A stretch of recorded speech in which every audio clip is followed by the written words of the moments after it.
Assalamualaikum warahmatullahi wabarakatuh. Kami dari kelompok 2, nama saya Aditya Mahendra Irawan. Nama saya Siti Aisyah Tuhansulia. Nama saya Sofia Tuhansulia. Nama saya Fahri Ramadan. Untuk memenuhi ujian praktek biologi dari kelompok kami membuat manisan yang berbahan dasar tomat. Berikut ini adalah tutorial bagaimana cara membuat manisan yang berbahan dasar dari tomat.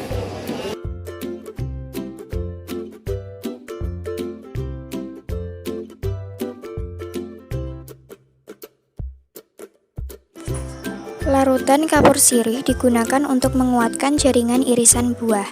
Larutan ini mengandung ion Ca+2 yang diperoleh dengan melarutkan CaCO3 atau kapur sirih. Larutan kapur sirih atau CaOH2 dapat bereaksi dengan zat pektin sehingga membentuk kalsium pektat. Kandungan zat pektin dalam buah mempengaruhi tekstur buah tersebut. Selama proses pematangan buah, zat pektin terhidrolisis menjadi komponen-komponen yang larut air, sehingga total zat pektin menurun kadarnya dan komponen yang larut dalam air mengakibatkan buah menjadi lunak. Mencuci sayur dan buah-buahan terbukti efektif mencegah kontaminasi zat asing yang menyebabkan keracunan makanan dengan mengurangi residu pestisida dan mikroorganisme tertentu seperti virus, jamur, dan lain sebagainya.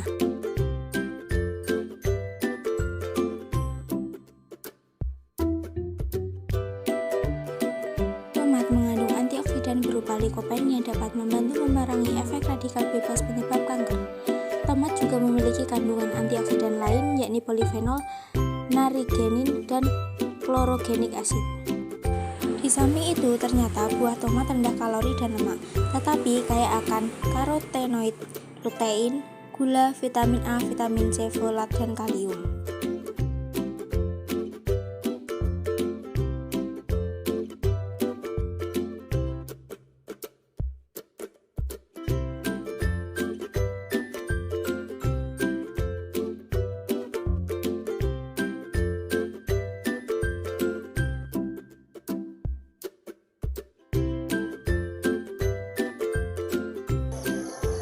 Perendaman dalam larutan kapur sirih jenuh bertujuan untuk memperkuat jaringan buah atau memperkeras akibat dari reaksi antara kalsium dengan pektin.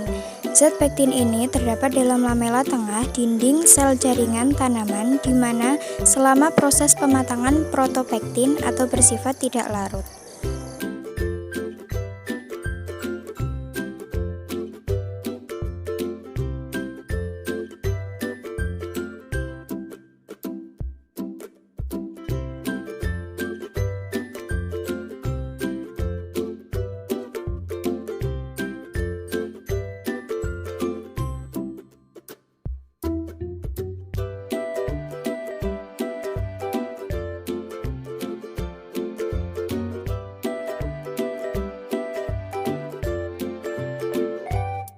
Setelah direndam dengan menggunakan larutan kapur sirih, tomat akan bertekstur kaku, sehingga ketika dilakukan penggulaan, tomat tidak akan hancur.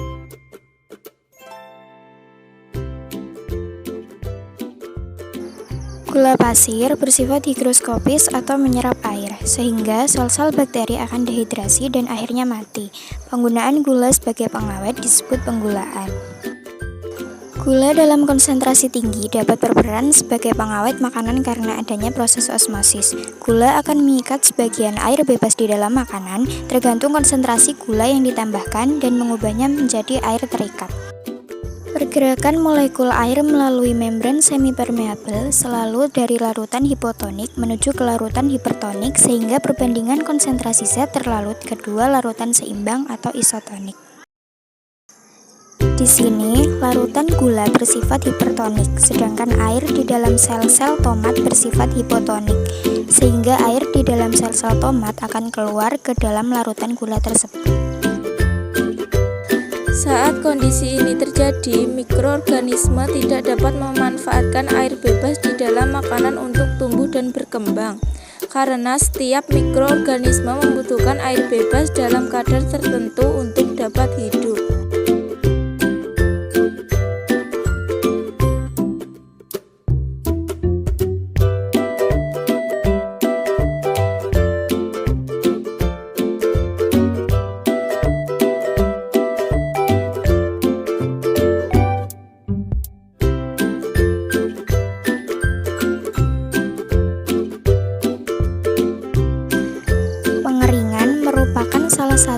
metode pengawetan makanan dengan cara memindahkan air dari makanan sehingga menghambat pertumbuhan bakteri.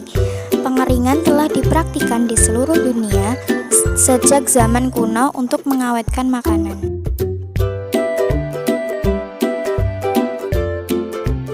Setelah dijemur selama 3 hari, manisan siap dikemas.